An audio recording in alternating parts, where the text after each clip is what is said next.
Hello friends, welcome to my YouTube channel Total Live English.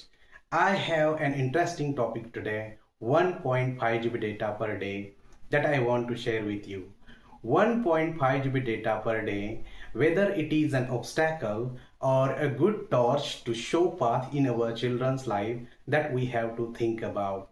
Friend, our youth, even our children are wasting lot of time playing games, watching videos, movies, playing Insta's videos, making online friends. In reality, it affects their psychology and it also spoils their personal and social life.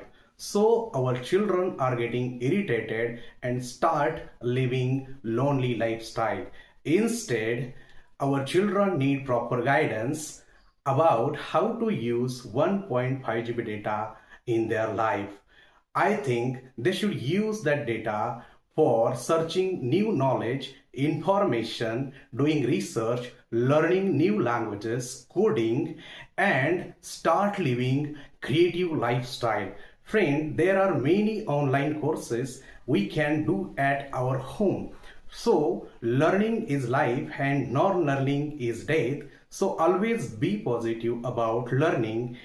If you like my video, press the bell icon to get new videos and subscribe my channel. Thank you.